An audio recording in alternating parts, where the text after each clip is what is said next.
Modernity with tradition, मतलब हमें अपने बच्चे को मॉडर्न भी बनाना है, एक्सपोज भी करना है, और जो कि हमारे छोटे टाउन की लिमिटेशंस हैं। तो आजकल जैसे हिंदू धर्म और आपकी मतलब हिंदी को ज़्यादा इंपॉर्टेंस दी जा रही है, और ये सोचा जाता है कि शायद इंग्लिश वाला ट्रेडिशंस और वैल्यूज़ और कल्चर को लेकर नहीं चलता होगा। बिल्कुल। तो मैं उस चीज़ के बिल्कुल ही अगेंस्ट हूँ, क्योंकि लिटरेचर मीन्स कि जब हम सारी ग्लोबली सारी लैंग्वेजेस को एक साथ एक प्लेटफॉर्म पे लेके चलते हैं, चाहे वो हिंदी है या इंग्लिश है या संस्कृत है। छोटे टाउन में लड़कियों को पुलिस में जाना या स्पोर्ट्स खेलने के लिए पेरेंट्स अलाउ नहीं करते, but we have certain workshops and seminars for parents also. Alumni associations बनी है, हमारे टीचर्स मेहनत करते हैं, उनके साथ इंटरेक्ट करते हैं, क्योंकि बहुत से पेरेंट्स मना कर देते हैं खेलने जाने के लिए कि नहीं भेजना है और बस सिर्फ पढ़ने के लिए आ रहे हैं। पेरेंट्स भी अवेयर हो रहे हैं इस चीज से, वो खुद ही मोटिवेट करते हैं अपने बेटियों को, बच्चियों को आगे बढ़ने के लिए। फिर भी कहीं ना कहीं जब हम गांव के बहुत ज्यादा वैसे वाले क्षेत्र में जाते हैं जहां इन चीजों को प्रमोट नहीं मिलती, वहाँ एक दो पेरेंट्स आकर के निकलते हैं। तो मैं उनसे यही आग्रह करना चाहूंगी कि अपने बच्चों को आगे बढ़ने का प्रोत्साहन देते रहें, और उन्हें जीवन में कहीं ना कहीं वो डेफिनेटली कुछ कर पाएंगी, क्योंकि उनके पास है, इतनी समझ है, योग्यता है, पर उन्हें अवसर नहीं मिल पाते। और हमारा महाविद्यालय उन बच्चों को वो अवसर प्रदान करने की पूरी कोशिश करता है कि वो आज के समाज में अपने आप को सर्वाइव कर सके। सेल्फ कॉन्फिडेंस और कम्युनिकेशन को बिल्ड करने के लिए आपके कॉलेज में क्या क्या इनिशिएटिव ले रहे हैं आप? So welcome back to ESS institute expert interaction series. तो आज हमारे साथ में होने वाली हैं Gini Devi girls PG college, जो कि मोदी नगर में है, उसकी प्रिंसिपल प्रोफेसर पूनम शर्मा, और वहाँ की जो कॉमर्स की HOD हैं डॉक्टर सारिका गर्ग। तो इन दोनों के साथ में इंटरव्यू होगा और जानेंगे हम पूरा कि गर्ल्स एजुकेशन को वो किस तरफ लेके जा रहे हैं, किस तरह से जो है गर्ल्स एम्पावरमेंट हो रहा है, और क्या क्या चीज़ें ज़रूरी हैं आज के टाइम पर गर्ल्स अपलिफ्टमेंट के लिए। और क्योंकि ये कॉलेज एक टियर 2 के अंदर में ये कॉलेज है, तो टियर 2 में होने की वजह से क्या है, बहुत सारे चैलेंजेस स्टूडेंट्स के सामने आते हैं, खासकर गर्ल्स स्टूडेंट्स के सामने। तो इस पर क्या कहना रहेगा प्रिंसिपल मैम का और HOD का, तो ये सारी चीज़ें हम इस पूरे इंटरव्यू में कवर करने वाले हैं। और ये भी कवर करेंगे इस पूरे इंटरव्यू के अंदर में कि जो पेरेंट्स हैं उनका माइंडसेट क्या है, पेरेंट्स किस तरह से अपने बच्चों को सपोर्ट कर सकते हैं, और जो नहीं कर रहे हैं उनको किस माइंडसेट को चेंज करने की ज़रूरत है। ये सारी बातें भी हम प्रिंसिपल के साथ में करेंगे। तो ये पूरा जो इंटरव्यू है वो यार 2 पार्ट्स में होने वाला है। फर्स्ट पार्ट में प्रिंसिपल मैम रहेंगी, सेकंड पार्ट में रहेंगी डॉक्टर सारिका गर्ग, ठीक है। तो दोनों का इंटरव्यू मिक्स होकर के रहेगा। तो ये फर्स्ट टाइम हो रहा है ऐसा कि जो इंटरव्यू है वो 2 पार्ट में किया जा रहा है। तो पूरा लास्ट तक देखिएगा, जिससे कि आपको बहुत सारे इंसाइट्स मिलेंगे कि गर्ल्स कॉलेज में क्या क्या सारी चीज़ें होती हैं, क्या अवेयरनेस के लिए क्या क्या कॉलेजेस कर रहे हैं। तो आइए चलते हैं। हमारे साथ है आज प्रोफेसर पूनम शर्मा, जो कि प्रिंसिपल है गिनी देवी मोदी गर्ल्स पीजी कॉलेज की, जो कि मोदी नगर में है। तो आज हम जानेंगे उनसे कुछ ऐसी चीज़ें जो कि गर्ल्स एजुकेशन के लिए बहुत ज़्यादा इम्पोर्टेंट हैं। तो सबसे पहले वेलकम पूनम मैम। तो थैंक यू। छोटा सा कुछ हमारे स्टूडेंट्स को सबसे पहले तो एक अपना ब्रीफ इंट्रोडक्शन आप दे पाएंगे, जिससे कि हमारे स्टूडेंट्स को पता लग पाए कि क्या हम कॉलेज के अंदर में क्या क्या चीज़ें करा रहे हैं, ठीक है ना। और गर्ल्स के लिए कुछ ऐसी आप एक ऐसा मैसेज देना चाहते हैं जिससे कि वो मतलब लाइफ में आगे चल के, लाइफ में आगे चल करके वो किस तरह से अपने आप को एम्पावर कर पाए, है ना। तो Poonam ma'am, first of all thank you so much thank you for giving me this opportunity and privilege. और जैसा कि आपको पता है, मेरा जो है सब्जेक्ट इंग्लिश रहा है शुरू से, और इंग्लिश को लेकर बहुत सारी हमारे कंट्री में वो भी हैं भ्रांतियाँ कि इंग्लिश वाला, अब आजकल जैसे हिंदू धर्म और आपकी मतलब हिंदी को ज़्यादा इम्पोर्टेंस दी जा रही है, और ये सोचा जाता है कि शायद इंग्लिश वाला ट्रेडिशंस और वैल्यूज़ और कल्चर को लेकर नहीं चलता होगा। बिल्कुल। तो मैं उस चीज़ के बिल्कुल ही अगेंस्ट हूँ, क्योंकि लिटरेचर मीन्स कि जब हम सारी ग्लोबली सारी लैंग्वेजेस को एक साथ एक प्लेटफॉर्म पे लेके चलते हैं, चाहे वो हिंदी है या इंग्लिश है या संस्कृत है, तो मतलब one should know all the languages, then only he और she can be a better person, है ना। क्योंकि हमारे ग्रंथ जैसे संस्कृत में है, तो अगर मैं खाली इंग्लिश को ही इम्पोर्टेंस देती हूँ और इंग्लिश ही पढ़ती हूँ, तो मैं बाकी चीज़ों से अनअवेयर रह जाऊँगी। तो मैंने ये अपनी लाइफ में और अपने जो सीनियर टीचर्स थे उनसे ये सीखा कि हमारे जो इंग्लिश के प्रोफेसर थे, उन्होंने पूरा, उनको नॉलेज थी भागवत गीता की भी, उन्होंने पूरी संस्कृत के जितने भी वो हैं वो पढ़े हुए थे। तो हमने भी उनसे ये सीखा कि इंग्लिश के साथ साथ हमें और लैंग्वेजेस को भी वो करना है, और इंग्लिश, हिंदी, संस्कृत तीनों को लेकर हम अपने कॉलेज में भी चल रहे हैं उसी तरीके से। और हमारे कॉलेज का जैसा कि मोटो है, Reliance, self reliance through education. तो जो बच्चों को यहाँ पढ़ाई की जा रही है या दी जा रही है जो एजुकेशन, वो ये है कि वो सेल्फ मोटिवेटेड और अपने आप में इंडिपेंडेंट किस तरह से अपने को बना सकते हैं। क्योंकि हमारे यहाँ क्राउड सारा आसपास के छोटे गांवों से और मतलब मोस्टली रूरल एरियाज़ का क्राउड है, तो हमें उनको ध्यान में रखते हुए उसी तरीके की एजुकेशन को फोस्टर करना है। खाली ये नहीं है कि वो बीए करके बच्चा निकल जाए, बीएससी करके चला जाए, तो उसका ऑल ओवर मतलब ऑल राउंड डेवलपमेंट हमें करना है। तो वो किस तरीके से हो सकता है, बहुत सारी चीज़ें हैं कि मॉडर्निटी विद ट्रेडिशन, मतलब हमें अपने बच्चे को मॉडर्न भी बनाना है, एक्सपोज भी करना है, और जो कि हमारे छोटे टाउन की लिमिटेशंस हैं, बिल्कुल है ना, बैरियर हैं, कि हम कैसे उनको सेल्फ रिलायंट बनाएं। तो the major challenge which we face and we are working hard towards this only. और आज आप जो यहाँ हमारे पास बैठे हैं और हमने आपके द्वारा भी बहुत सारी वर्कशॉप्स कराई हैं, वो इसी कारण से कराई कि वो बच्चों को किस तरह से हम एक्सपोजर दे सकते हैं और ये बता सकते हैं कि और क्या स्किल्स लेकर अपनी पर्सनैलिटी को वो एनहेंस कर सकते हैं, ग्रो कर सकते हैं। So time to time we are conducting workshops, seminars, orientation programs and career counseling and personality development courses for these students so that they can be a better citizen of our nation। और दूसरी चीज़ ये है कि पढ़ाई के साथ में हम इनकी बाकी स्किल्स को भी वो करते हैं, जैसे NSS, NCC and other activities हमारे कॉलेज में कंटिन्यूस चलती हैं। भी है, मैंने देखा, और स्पोर्ट्स भी हैं, और स्पोर्ट्स में बच्चे प्राइजेस भी लेकर आए हैं, नेशनल लेवल पर भी हैं। एनसीसी में भी हमारी एक स्टूडेंट कैप्टन होकर अभी अब मेजर हो गई हैं, और कई स्टूडेंट्स हमारे पुलिस सर्विसेज में भी हैं, जो कि गर्ल्स के हिसाब से आप देखेंगे कि वो सर्विसेज इतनी ज़्यादा प्रेफर्ड नहीं होती हैं, और छोटे टाउन में लड़कियों को पुलिस में जाना या स्पोर्ट्स खेलने के लिए पेरेंट्स अलाउ नहीं करते। But we have certain workshops and seminars for parents also, alumni associations बनी हैं, हमारे टीचर्स मेहनत करते हैं, उनके साथ इंटरेक्ट करते हैं, क्योंकि बहुत से पेरेंट्स मना कर देते हैं खेलने जाने के लिए कि नहीं भेजना है और बस सिर्फ पढ़ने के लिए आ रहे हैं। तो हम उनसे 1:1 हमारा स्टाफ उनसे बातचीत करके उन्हें मोटिवेट करता है। और आज भी हमारी कुछ स्टूडेंट्स गई हुई हैं गाजियाबाद, जो इसमें आपके काशीराम गवर्नमेंट डिग्री कॉलेज है, उसमें गए हैं पार्टिसिपेट करने के लिए। और इसी तरीके से अभी पिछले उसमें बेसबॉल और 2-3 टूर्नामेंट्स थे विच आर वेरी डिफरेंट, जो किसी को शायद पता भी नहीं होगा कि ये बेसबॉल भी कोई टूर्नामेंट होता है ना। बास्केटबॉल, वॉलीबॉल सबने सुने, उनमें पार्टिसिपेट करने गई हैं। कुश्ती में गई थी, उसमें भी प्राइजेस लेकर आई हैं।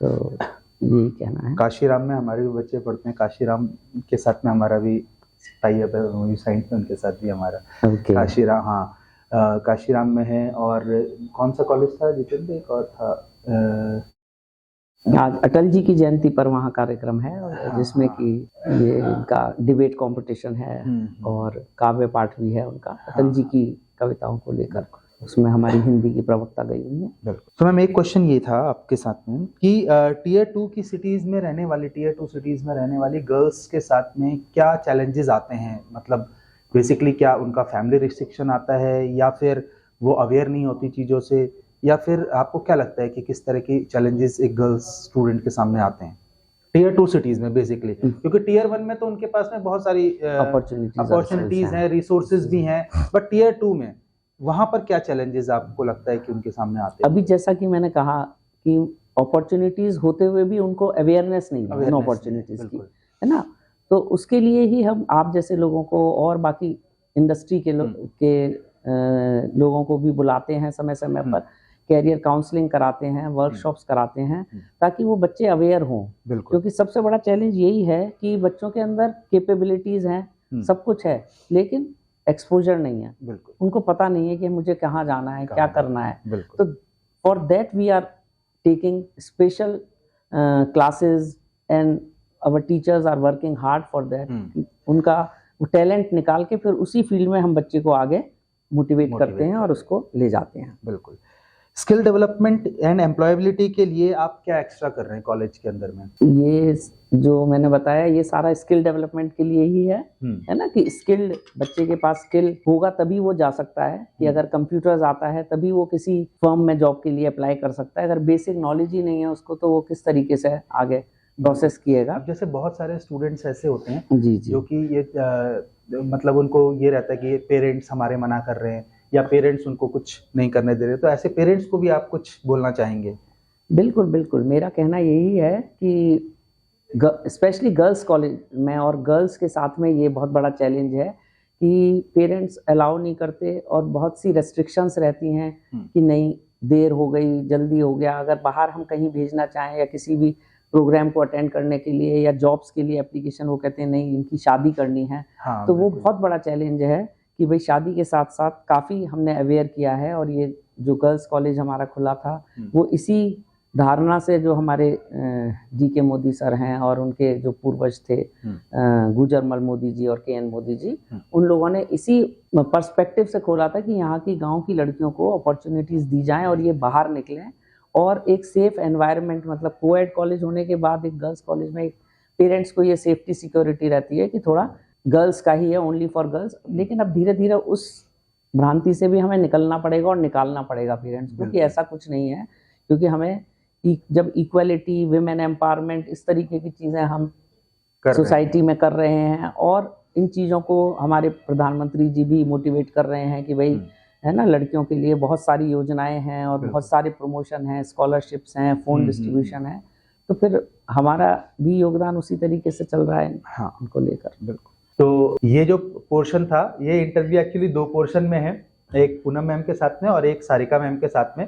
तो अभी नेक्स्ट जो पार्ट है वो हम सारिका मैम के साथ में रिकॉर्ड करेंगे, ठीक है? तो thank you very much ma'am आपका प्रेशियस टाइम के लिए। आज मैम ऑलरेडी बिजी हैं, कॉलेज के अंदर में कुछ प्रोग्राम्स भी हैं और कुछ ऑलरेडी पहले से कुछ चीज़ें अलाइन है, तो दैट्स वाई, और कॉलेज में जो है और चीज़ें भी हो ही रही हैं, तो दैट इज़ वाई जो है मैम के प्रेशियस टाइम के लिए बहुत बहुत thank you ma'am. Thank you so much, same here, good day.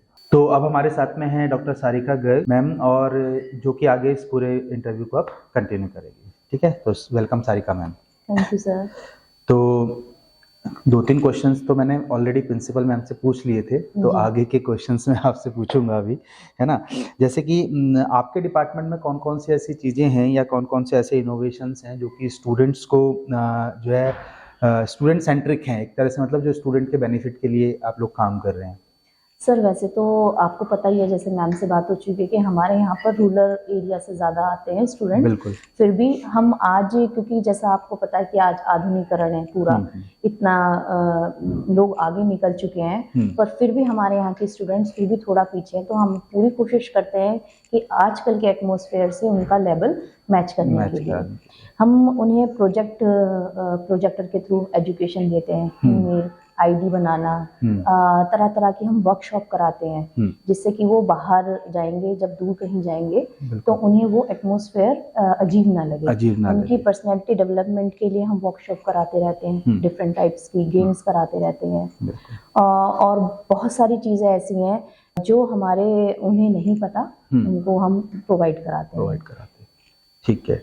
आज के स्टूडेंट्स के लिए डिजिटल स्किल्स कितनी इंपॉर्टेंट हो चुकी है? जैसा कि आपको पता है, we are living in the 21st century, so specially in जो कॉमर्स है, आर्ट्स है या फिर साइंस स्ट्रीम के जो स्टूडेंट्स हैं, उनके लिए जो टेक्निकल स्किल्स या डिजिटल स्किल्स जिसको हम बोलेंगे, वो आज को आपको क्या लगता है कि कितनी इंपॉर्टेंट है? सर बहुत ज़्यादा इम्पॉर्टेंट है, क्योंकि आजकल सारा जो भी हमारी सर्विसेज हैं, जब बच्चा हमारा वर्किंग में जाता है, कार्य करने के लिए, रोजगार के लिए बाहर जाता है, तो ये वाली स्किल आजकल के लिए बहुत ज़्यादा इम्पॉर्टेंट है। इसके बिना तो आई थिंक सो सर्वाइवल बहुत कम हो पाता है।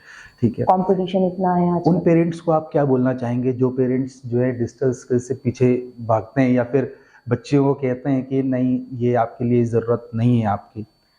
मैं कहना चाहूँगी कि आजकल बच्चियों के या लड़कियों को, आजकल कहना तो ये बहुत ज़्यादा वो हो जाएगा कि आजकल की लड़कियां बहुत पीछे हैं, बल्कि आजकल की लड़कियां बहुत आगे हैं। और आई थिंक सो कहीं ना कहीं पेरेंट्स भी अवेयर हो रहे हैं इस चीज़ से, वो खुद ही मोटिवेट करते हैं अपने बेटियों को, बच्चियों को आगे बढ़ने के लिए। फिर भी कहीं ना कहीं जब हम गांव के बहुत ज़्यादा वैसे वाले क्षेत्र में जाते हैं जहां इन चीज़ों को प्रमोट नहीं मिलती, वहां एक दो पेरेंट्स आकर के निकलते हैं, तो मैं उनसे यही आग्रह करना चाहूँगी कि अपने बच्चों को आगे बढ़ने का प्रोत्साहन देते रहें और उन्हें जीवन में कहीं ना कहीं वो डेफिनेटली कुछ कर पाएंगी, क्योंकि उनके पास है, इतनी समझ है, योग्यता है, पर उन्हें अवसर नहीं मिल पाते। और हमारा महाविद्यालय उन बच्चों को वो अवसर प्रदान करने की पूरी कोशिश करता है कि वो आज के समाज में अपने आप को सर्वाइव कर सके। बिल्कुल। अब डिजिटल स्किल्स की बात आ रही है तो जैसे ईएसएस इंस्टीट्यूट जैसे एडटेक पार्टनर्स, जैसे कि हमारा आपके साथ में भी एमओयू साइंड है और कोलैबोरेशन है, तो इस तरह के जो इंस्टीट्यूशंस हैं ईएसएस जैसे इंस्टीट्यूशंस, तो वो स्किल्स बेस्ड ट्रेनिंग करने के लिए आपका क्या व्यू है? मतलब क्या इस तरह के कोलैबोरेशंस आपको करने चाहिए कॉलेजेस को? सर डेफिनेटली करने चाहिए, क्योंकि बेसिकली ये एक गेम चेंजर साबित हो रहा है हमारे स्टूडेंट के लिए, और उनके आप जैसे इंस्टीट्यूट्स के साथ कोलैबोरेट करके हमारी स्टूडेंट्स की योग्यताओं में बहुत ज़्यादा क्या कहते हैं उन्नति हो रही है, प्रभाव उनकी पर्सनैलिटी डेवलपमेंट हो रहे हैं, और जहाँ पर वो वर्किंग के लिए जाते हैं या इंटरव्यूज में जाते हैं उनमें इतना कॉन्फिडेंस आ गया है कि वो उन्हें आजकल के एटमॉस्फेयर के लिए सर्वाइव करने के लिए, वर्क करने के लिए, उनके रोजगार को बढ़ाने के लिए, चाहे वो अपना कुछ छोटा सा बिजनेस उसमें कर रहे हैं या कहीं सर्विस के लिए जा रहे हैं, तो वो बहुत ज़्यादा योग्यता उन्हें मिल रही है। तो एक चीज़ और मैम कि सेल्फ कॉन्फिडेंस और कम्युनिकेशन को बिल्ड करने के लिए आपके कॉलेज में क्या क्या इनिशिएटिव ले रहे हैं आप लोग? सर हम प्रोग्राम कराते हैं, अपने सांस्कृतिक कार्यक्रम कराते हैं, वर्कशॉप्स कराते हैं, ठीक है, और टॉक कराते हैं। जो हमारे एलुमनाई हैं, बेसिकली जो हमारे पास आउट स्टूडेंट हैं और जो अब अपना बिजनेस भी चला रहे हैं, अपने सर्विस भी कर रहे हैं, टीचिंग भी कर रहे हैं। एक्चुअली में जो मेरे डिपार्टमेंट में अभी तक जो मेरे जूनियर्स आए हैं, टीचर्स आए हैं, वो मेरे खुद के स्टूडेंट हैं। अच्छा, हाँ, ये बहुत बढ़िया बात है। रितिका है मेरे डिपार्टमेंट में, वो मेरी स्टूडेंट है। फराह रह चुकी हैं, ज्योति थी, वो भी मेरी स्टूडेंट है। तो हमारे कॉलेज में और आप जैसे इंस्टीट्यूट के साथ मिलके बच्चों में इतना आ जाता है कि हम कहीं ना कहीं अपने टीचर्स से ऊपर बढ़े। बहुत बढ़िया। तो क्या आप कुछ इंस्पायरिंग सक्सेस स्टोरी शेयर करना चाहेंगे जिससे कि स्टूडेंट्स को और मोटिवेशन मिले अपने कॉलेज की?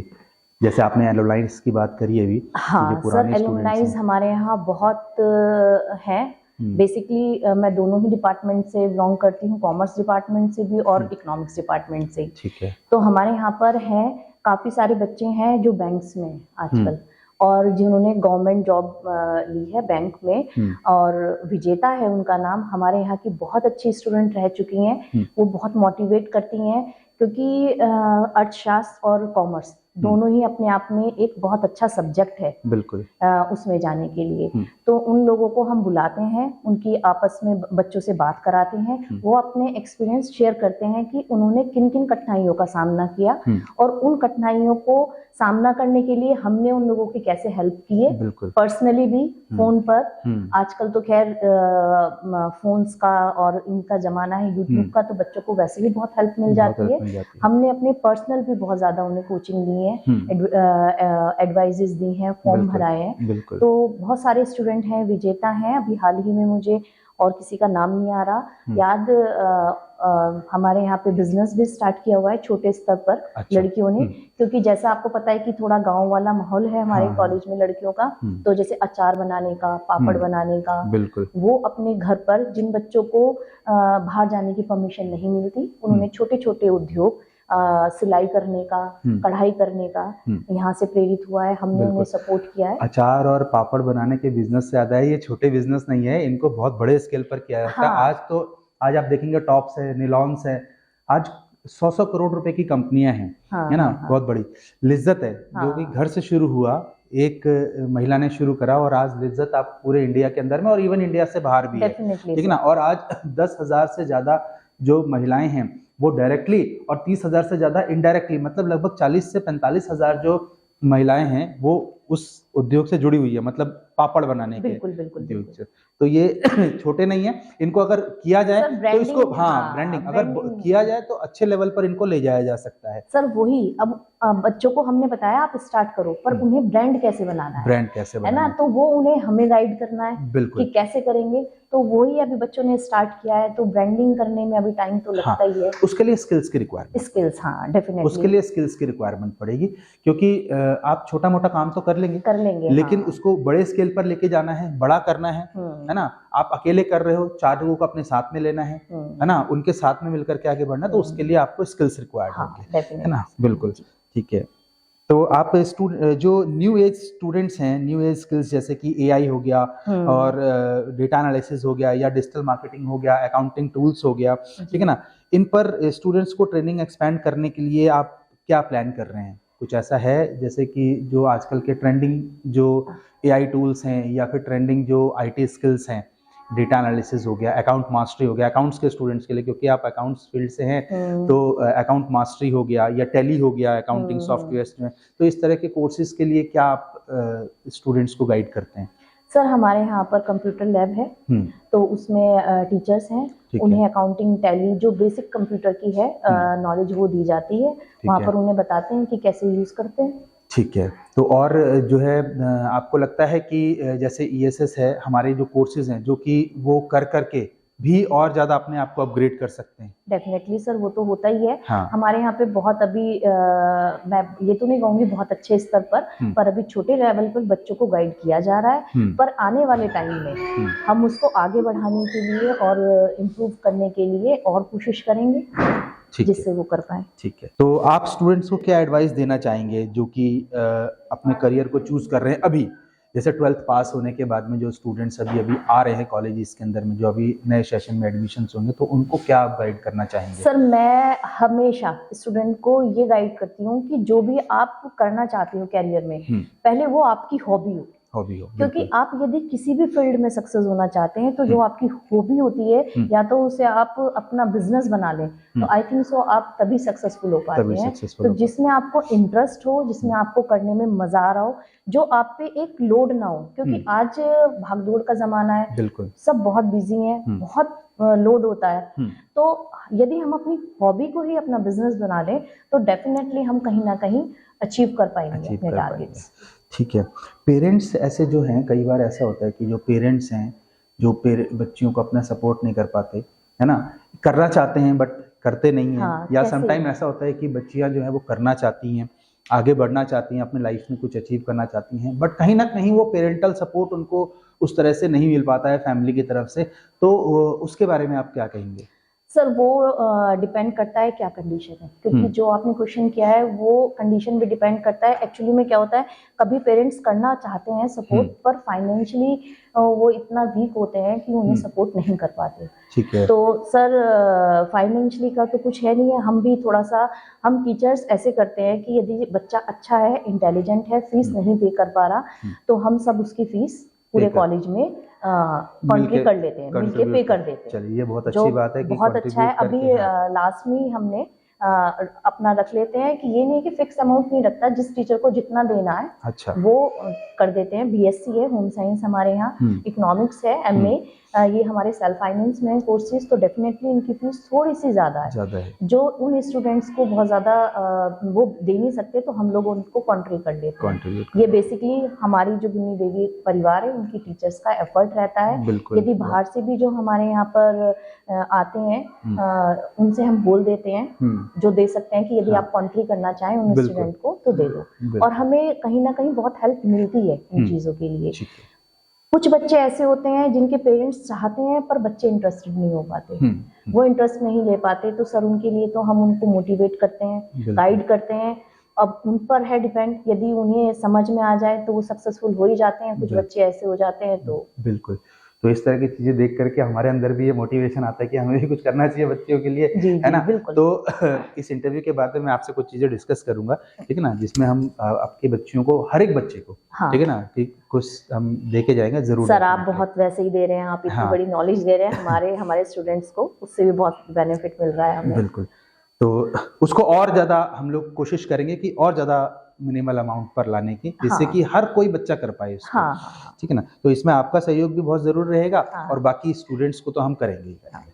ठीक है ना, तो एक छोटा सा रैपिड फायर राउंड है जिसके अंदर में कुछ फटाफट क्वेश्चन जो कि आप एक वर्ड में या फिर एक सेंटेंस में आप बता ओके। देंगे। ठीक है ना, जैसे कि आज के स्टूडेंट्स में सबसे कॉमन जो स्किल गैप है वो आपने क्या नोटिस किया है? आज के स्टूडेंट से बहुत सारे हैं ऐसे।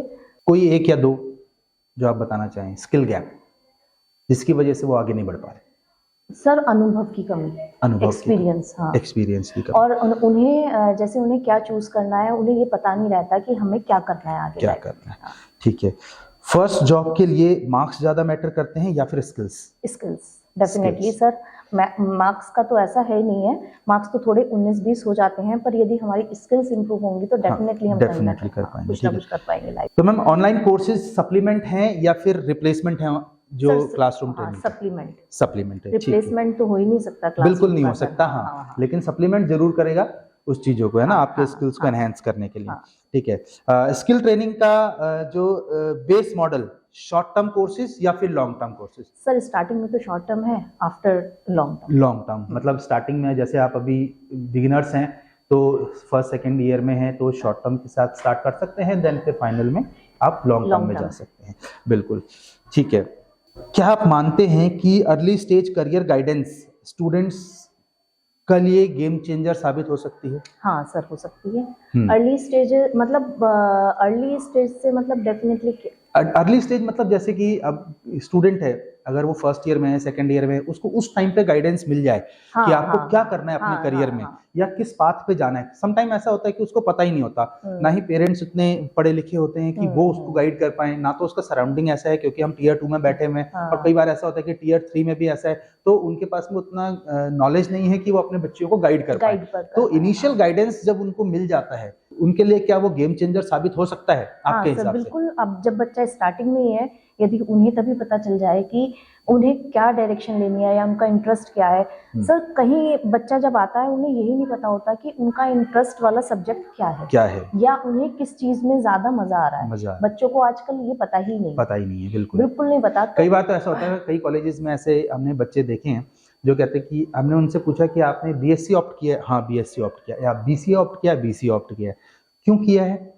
मेरे दोस्त ने किया तो मैंने भी कर लिया। यही देखा देखी दूसरे के। अब उसके फ्रेंड के स्किल्स क्या हैं, आपके पास में क्या स्किल्स हैं, आप क्या कर सकते हो, ये नहीं। सर ये तो आप एक प्रोग्राम बता रहे हैं पूरा, जैसे हमारे यहाँ बीए भी है, तो बीए में यदि किसी ने होम साइंस लिया, बेटा क्यों लिया? क्योंकि मेरी फ्रेंड ने लिया। उसकी बैक आई हुई है होम साइंस में, पर लेनी है क्योंकि मेरी फ्रेंड ने लिया या मेरी मम्मा ने कहा है या मेरे पापा ने कहा है। तो ये वाली चीजें बच्चों को पता ही नहीं है कि आपका कौन सा सब्जेक्ट ज्यादा अच्छा है और किसको ऑप्ट करके आपको आगे का पाथ आपको मिल पाएगा या आप अपने एम को ले पाएंगे। बिल्कुल। तो सबसे यदि बच्चों को ये स्टार्टिंग में ही नॉलेज हो जाए कि आपको कहाँ पहुंचना है और आपका एम क्या है, बिल्कुल, तो उन्हें डायरेक्शन यदि स्टार्टिंग से सही मिल जाए तो डेफिनेटली वो अचीव कर पाएंगे। बिल्कुल, बिल्कुल। अगर आप गवर्नमेंट पॉलिसी मेकर्स को एक सजेशन देना चाहें गर्ल्स एजुकेशन और एम्प्लॉयबिलिटी के लिए, तो वो क्या देना चाहेंगे गवर्नमेंट को और जो पॉलिसी मेकर्स हैं जो कि पॉलिसीज बनाते हैं, ठीक है ना, गर्ल्स एजुकेशन के लिए, तो क्या सजेशन होगा? सर वैसे तो आजकल गवर्नमेंट ने बहुत सारी फैसिलिटीज गर्ल्स को दे ही रखी हैं डेफिनेटली, तो ऐसी कोई पॉलिसी, कुछ भी अपना सजेशन आप देना चाहें कि ये चीज और होनी चाहिए तो और हम जो है बूस्ट कर सकते हैं गर्ल्स एजुकेशन को? सर बस जैसा कि है हमारे कॉलेज के में जो स्टूडेंट आते हैं उनके ही अकॉर्डिंग में बता सकती हूँ। जैसे रूरल एरिया से आते हैं तो उनकी जो बेसिक एजुकेशन होती है बहुत खराब होती है। बहुत खराब मतलब स्कूलिंग जो है, स्कूल्स की बात कर रहे हैं। तो मैं गवर्नमेंट को यही सजेस्ट करना चाहूंगी, क्योंकि जब हम बच्चा आगे बढ़ता है तो यदि उसका बेस ही अच्छा नहीं होता तो उसे हमें यहाँ पर आके आप सोचिए फर्स्ट हमें उन्हें शुरू से ही शुरुआत करनी पड़ती है। बेसिकली उन्हें कुछ पता नहीं होता, तो जो स्कूलिंग होती है यदि गवर्नमेंट उन पर ज्यादा ध्यान दे कि वो ज्यादा अच्छी हो बच्चों की, तो कॉलेज अपने आप ही बेहतर। बिल्कुल, स्कूल्स की भी एक बहुत बड़ी रिस्पॉन्सिबिलिटी, क्योंकि कॉलेज आने से, कॉलेज में तो बच्चा 3 साल रहता है, 3 साल रहता है, स्कूल में वो 14 ईयर्स, स्कूल में वो 14 ईयर्स रहता है, मतलब 2 साल तो फर्स्ट में आने से पहले प्री नर्सरी और नर्सरी और 12 साल फर्स्ट से 12 तक, तो 14 ईयर्स वो कॉलेज में रहता है, 14 साल, तो स्कूल्स की एक बहुत बड़ी रिस्पॉन्सिबिलिटी बनती है कि वो एक ऐसा बच्चे को तैयार करें जाकि वो आगे जा करके वो अपनी लाइफ में कुछ कर पाए। लेकिन कई बार क्या होता है कि स्कूल्स, क्योंकि रिस्पॉन्सिबिलिटी इसलिए नहीं है ना, क्योंकि उनकी जवाबदेही ज्यादा इसलिए नहीं है क्योंकि उनके पास में ये प्रेशर नहीं है कि बच्चे को करियर में आगे जाकर के सेटल कराना। वो कॉलेज की रिस्पॉन्सिबिलिटी बन जाती है। जब बच्चा कॉलेज में आता है तो वहां की रिस्पॉन्सिबिलिटी बन जाती है हाँ कि उसका प्लेसमेंट होना चाहिए, उसका ये होना चाहिए, उसके अंदर में स्किल डेवलप होनी चाहिए। तो वो सारी रिस्पॉन्सिबिलिटी कॉलेज की बन जाती है एट द एंड। तो स्कूल तो छूट जाता है, तो कॉलेज वाले आ जाते हैं, ठीक है ना। और जो कई बार बच्चा जब आता है प्राइवेट इंस्टीट्यूशंस में तो उनकी जिम्मेदारी बन जाती है। और सब बेसिकली क्या होता है, आप देखिए हमें दोनों ही रोल करने होते हैं, स्कूल का भी और कॉलेज का भी। उनका पर्सनैलिटी का डेवलपमेंट भी करना होता है, उनका हमें बेस भी पक्का करना होता है। बिल्कुल। बहुत सारे स्टूडेंट ऐसे आते हैं कि उन्हें कुछ पता ही नहीं होता कि उन्होंने 11th 12th 9th 10th में क्या पढ़ा है। वो हमें उनका रिवाइज करना पड़ता है, उसके बाद हमें उनका कॉलेज स्टार्ट करना पड़ता है। जब जाके हमारे बच्चा निकलता है और थोड़ा सा उनमें कॉन्फिडेंस डेवलप होता है कि हम कुछ करें। बिल्कुल हाँ, तो ये चीजें बहुत ज्यादा जरूरी हैं। तो ये इनसाइट मुझे आपका बहुत अच्छा लगा कि हाँ भाई गवर्नमेंट को जो है वो स्कूल्स पर भी बहुत ज्यादा फोकस करने की ये मेरा एक पर्सनल है, क्योंकि स्टूडेंट के जब हम टच में आते हैं ना, उन्हें जब पढ़ाते हैं तो वो बेसिक्स क्वेश्चंस का भी आंसर नहीं कर पाते। बिल्कुल, क्योंकि उनका जो स्कूल्स में शायद उस तरह की चीजें उनको नहीं बता। अब सर जैसे मैं कॉमर्स में हूँ तो मैं उनसे पूछूंगी डेबिट क्या है, क्रेडिट क्या है। आप सोचिए फर्स्ट स्टेप है हमारा डेबिट 11th 12th में उसको क्लियर हो जाना चाहिए। क्लियर होना चाहिए। जर्नल्स हो गए और ये जर्नल एंट्री का नहीं पता उन्हें, है ना। अकाउंट्स के बारे में बिल्कुल शून्य होता है, तो बेसिकली मुझे जर्नल एंट्री करानी होती है, अकाउंट्स बताने होते हैं कितने तरह के होते हैं, तो वो भी आपको ही बताना पड़ता है। वो सारा मुझे फर्स्ट स्टेप से ही बताना होता है। जबकि वो चीजें तो स्टूडेंट मतलब 11th 12th क्लास में सीख कर ही आता है। वो बैलेंस शीट हो गई है, ये सब तो जर्नल अकाउंट हो गया, जर्नल एंट्रीज हो गई, ये सब कुछ तो उसको रेक्टिफिकेशन ऑफ एरर्स ये सब पढ़ते हैं जब हमें क्लास उनकी हम लेते हैं। तो बेसिकली स्कूलिंग अगर जो अच्छी होगी तो कॉलेज का हम लोगों का काम थोड़ा इजी हो जाएगा। हाँ, और रिजल्ट भी अच्छा आएगा, जिससे कि जो है आगे स्टूडेंट को अपने करियर में आगे बढ़ने में और भी हेल्प मिलेगा। तो ये चीजें तो बिल्कुल है ही। ये टियर 2 और टियर 3 दोनों में ही ये चीजें हैं। तो ये ऑफिशियल्स को भी देखने की जरूरत है कि भाई वो थोड़ा सा स्कूल्स की तरफ भी थोड़ा सा फोकस करें, है ना, ताकि जो है वहां से जो बच्चा है वो ट्रेनिंग उस तरह की लेकर के आए ताकि कॉलेजेस में उसको ज्यादा दिक्कत ना फेस करनी पड़े। ठीक है, तो आज के इंटरव्यू में इतना ही। तो बहुत सारे इंसाइट्स पता लगे हमें मैम से और बहुत सारी चीज़ें उन्होंने बताई, और उम्मीद है कि ये पूरा इंटरव्यू जो है ये गर्ल्स एजुकेशन को बूस्ट करने में एक माइलस्टोन साबित हो सकता है। और दूसरा क्या, पेरेंट्स भी ज़रूर देखें। अगर बच्चे देख रहे हैं इस इंटरव्यू को, तो अगर किसी भी स्टूडेंट को, किसी भी गर्ल स्टूडेंट को ये प्रॉब्लम है कि हमारे पेरेंट्स हमको रिस्ट्रिक्ट करते हैं या मना करते हैं किसी चीज़ के लिए, तो उनको ये इंटरव्यू ज़रूर दिखा दें कि ये देखिए ये हमारी प्रिंसिपल मैम हैं, ये हमारी जो है HOD हैं, है ना, सारिका मैम है। तो जब उनकी बात सुनेंगे तो शायद कहीं ना कहीं उनका माइंड कन्वर्ट होएगा, ठीक है ना। तो ये चीज़ें बहुत ज़रूरी हैं। तो आज के इंटरव्यू में इतना ही। Thank you very much. मिलते हैं नेक्स्ट वीडियो में एक नेक्स्ट एक्सपर्ट के साथ। तब तक के लिए keep watching. Thank you very much.